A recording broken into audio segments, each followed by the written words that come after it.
Halo, assalamualaikum, selamat pagi semua. Apa kabar? Semoga kita dalam keadaan sehat dan baik ya. Sudah siap untuk belajar bahasa Indonesia? Kalau sudah siap, let's go. Mari kita mulai sekarang. Untuk materi kali ini yaitu tentang mengidentifikasi informasi dalam cerita sejarah. Secara umum, cerita sejarah dapat dijelaskan sebagai karangan atau cerita yang menyajikan suatu peristiwa atau kejadian serta bagaimana peristiwa itu berlangsung. Berdasarkan urutan waktu, peristiwa itu benar-benar terjadi atau sejarah atau berupa hayalan seperti novel, roman, dan sejenisnya. Untuk mengidentifikasi cerita sejarah, kriteria yang digunakan adalah sebagai berikut. 1. Berdasarkan peristiwa. Cerita sejarah dapat diidentifikasi menjadi dua, yaitu yang pertama, cerita sejarah yang benar-benar terjadi, dan yang kedua, cerita sejarah yang berupa hayalan, seperti cerpen, novel, dan sejenisnya. Kemudian poin kedua berdasarkan tujuan. Cerita sejarah dapat diidentifikasi menjadi dua, yaitu sebagai berikut. Yang pertama, cerita sejarah ekspositoris. Cerita sejarah ini bertujuan memperluas pengetahuan pembaca. Tahapan-tahapan dalam suatu proses disampaikan menggunakan bahasa yang informatif dengan titik berat pada penggunaan kata denotatif. Nah, contohnya sebagai berikut ya, bisa dilihat di layar video.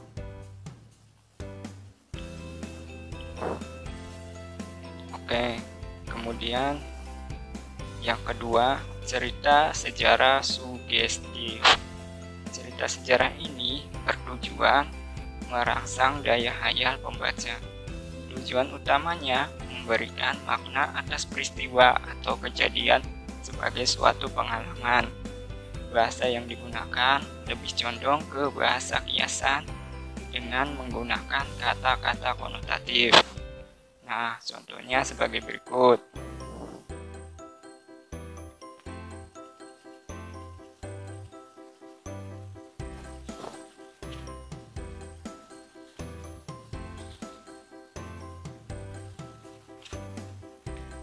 Nah, sampai sini sudah paham atau sudah mengerti belum? Kalau sudah mengerti, kita lanjut ke materi selanjutnya. Nah, menurut R. Muhammad Ali, sejarah adalah rangkaian keseluruhan peristiwa yang berkaitan dengan kehidupan manusia. Banyak manfaat yang dapat kamu peroleh dengan mempelajari sejarah. Hal ini sesuai dengan pendapat Nugroho Nodo Susanto yang menyatakan adanya 4 fungsi sejarah. Keempat fungsi tersebut adalah sebagai berikut. Yang pertama, fungsi rekreatif. Artinya, sejarah dapat memberikan perasaan senang atau gembira kepada penikmatnya. Yang kedua, inspiratif. Artinya, dengan mempelajari sejarah, kamu bisa mengembangkan inspirasi, imajinasi, dan kreativitas demi keberlangsungan hidup bangsa dan bernegara yang lebih baik lagi. Yang ketiga, fungsi instruktif. Artinya, sejarah dapat dijadikan alat bantu pembelajaran. Kemudian yang keempat, fungsi edukatif. Artinya, nilai-nilai sejarah dapat dijadikan pelajaran dalam kehidupan sehari-hari dan petunjuk bagi manusia dalam berperilaku agar menjadi pribadi yang arif dan bijaksana.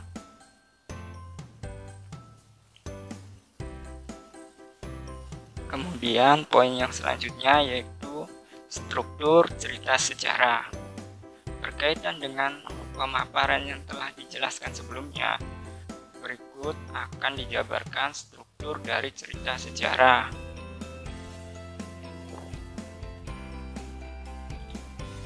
Yang pertama, orientasi. Orientasi adalah bagian yang menunjukkan awal kejadian cerita atau latar belakang terjadinya peristiwa. Orientasi ini terletak pada paragraf pertama cerita yang berupa penjelasan awal cerita, pembukaan cerita dengan perkenalan tokoh, situasi, dan pengantar cerita selanjutnya. Biasanya penulis bercerita sangat detail pada bagian ini. Yang kedua, komplikasi.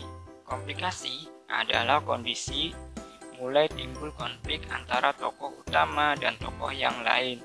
Konflik itu perlahan-lahan menanjak sampai klimaks. Yang ketiga, solusi. Solusi merupakan kondisi konflik yang mulai menurun dan mengarah pada tuntutan terhadap suatu hal, terutama dari pelaku utama. Pada bagian ini, pelan-pelan tiap pihak atau pelaku menyadari perannya hingga mengarah pada permusyawaratan.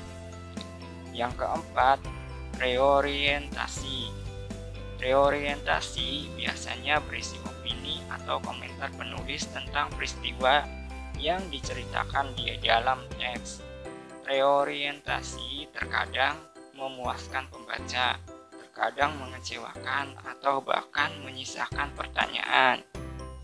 Nah, berdasarkan uraian tersebut, berikut merupakan contoh analisis cerita sejarah yang berjudul Sejarah Perkembangan Bahasa Indonesia, yang dianalisis berdasarkan struktur dan kaidahnya.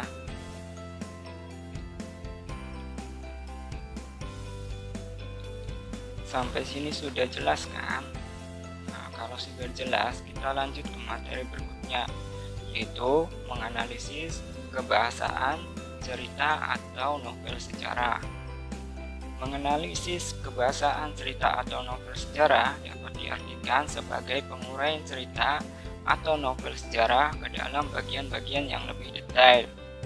Mengurai cerita atau novel sejarah bertujuan memahami kembali makna dan informasi yang terdapat di dalamnya, baik yang sudah lama terjadi maupun baru saja terjadi.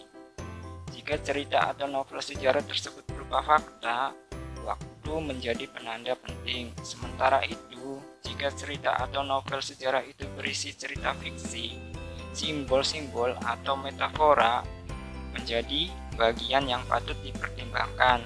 Oleh karena itu, dalam menganalisis cerita atau novel sejarah, ada kriteria-kriteria tertentu yang perlu diperhatikan. Kriteria yang digunakan untuk menganalisis cerita atau novel sejarah berbentuk fakta adalah sebagai berikut. Yang pertama, struktur teks. Yang kedua, bahasa yang digunakan. Yang ketiga, teknik penulisan. Yang keempat, makna yang terdapat di dalamnya. Kriteria yang digunakan untuk menganalisis cerita atau novel sejarah berbentuk fiksi adalah sebagai berikut. Yang pertama, tema. Yang kedua, alur. Yang ketiga, penokohan. Yang keempat, latar atau setting. Yang kelima, sudut pandang. Yang keenam, majas atau metafora bahasa yang digunakan. Kemudian yang ketujuh, nilai didik. Kaidah kebahasaan cerita atau novel sejarah.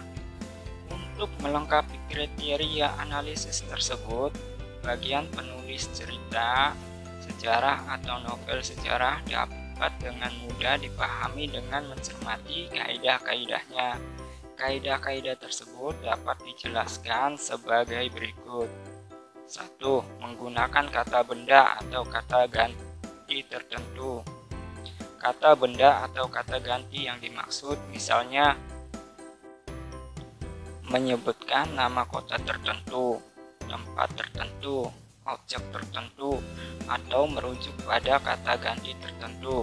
Contohnya Kepulauan Nusantara, bahasa Melayu, pohon apel, anak lelaki.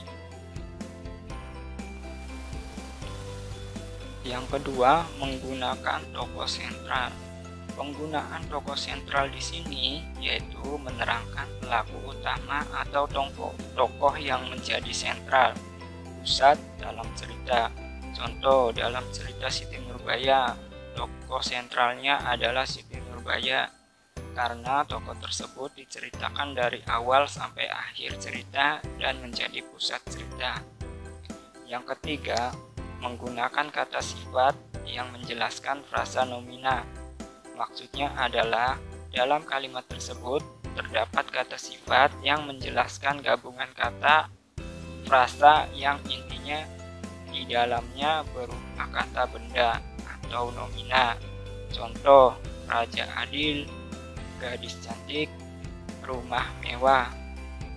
Yang keempat, menggunakan kata hubung atau konjungsi. Konjungsi yang digunakan dapat berupa kata yang menyatakan keterangan waktu, pada, ketika, suatu hari, sementara, kemudian, selain itu, keterangan tempat, di, ke, dari, keterangan tujuan, yaitu untuk atau kepada, dan sebagainya. Yang kelima, menggunakan kata yang menggambarkan kejadian masa lampau. Maksudnya adalah menggunakan kata-kata tertentu sebagai petunjuk waktu lampau. Contoh, pada zaman dahulu, dahulu kala, suatu hari. Kemudian yang keenam, menggunakan frasa adverbial. Frasa ini digunakan untuk menunjukkan lokasi kejadian atau peristiwa.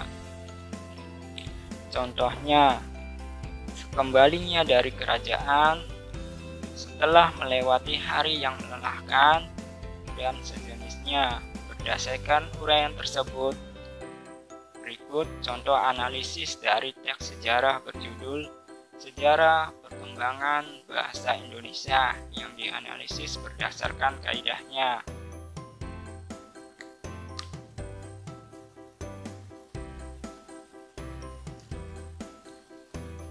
Oke, sekian saja untuk materi kali ini. Semoga kalian semua dapat memahami dan mengerti pembelajaran hari ini. Terima kasih sudah mengikuti pembelajaran hari ini.